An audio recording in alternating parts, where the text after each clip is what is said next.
Fortunately, as programmers, we don't have to write our own input and output routines. Those are included in the C standard library. Now, to make use of this library, we have to have a preprocessor directive to include the standard io.header file in our program. Now, in our example code, we saw two of these input and output routines.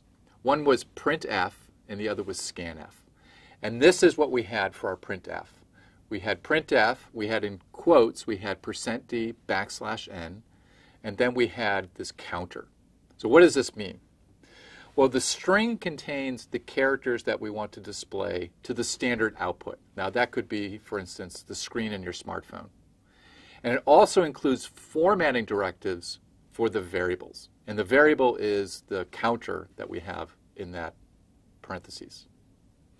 Now what this call says is we want to print the variable counter as a decimal integer. That's what the %d means, followed by a line feed, \n, if you remember from ASCII, when we looked at ASCII, means we want to have a line feed or a carriage return.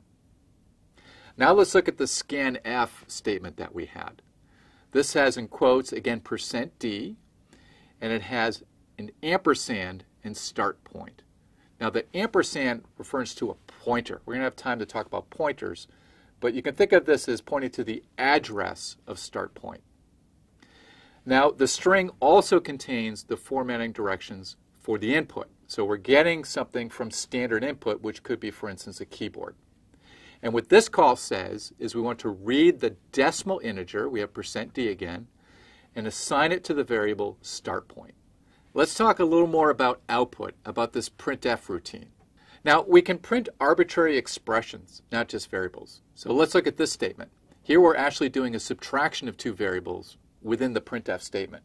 And that value, the result of that subtraction, is what's going to be printed. We can also print multiple expressions with a single statement.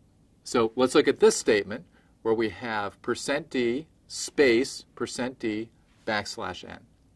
And then we have counter, and then we also have this statement, the subtraction statement. So what we're going to do here is we're going to print the value of counter as decimal. We're going to have a space, and then we're going to print the value of that subtraction, and then we're going to have a line feed. We're going to have a carriage return. Now there's a wide variety of different formatting options for printf. So here's three examples. So we've already seen %d, it represents a decimal integer. We can take a hexadecimal integer and print it, and we use %x for that. And if we have a character, an ASCII character, then we say %c.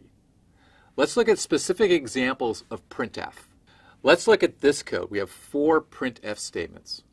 So take a moment to see if you can figure out what the result, what would be the output of these 4 statements in our program. Okay, let's take a look at the answers and see how you did.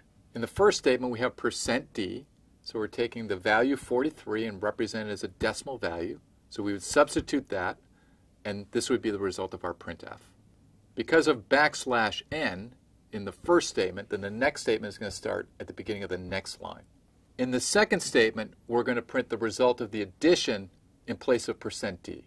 Again, we have a new line, so the third statement will begin at the beginning of the third line. Now the third statement says to print the result of the addition as a hexadecimal value. So that's why we have 66. That's the hexadecimal equivalent of decimal 102.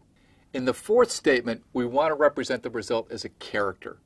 102 in decimal is equivalent to hexadecimal 66, which if you look up in your ASCII table, you'll see that's the character F. So that's why we print it this way. Now let's turn to some examples of input using scanf. With scanf, many of the same formatted characters that we saw with printf are also available. Let's look at this statement. Here we're saying to read a single character, %c, and store it in the variable nextchar. With this statement, we're reading 2 decimal integers. We have %d, and these are separated by white space, and we're reading these from standard input.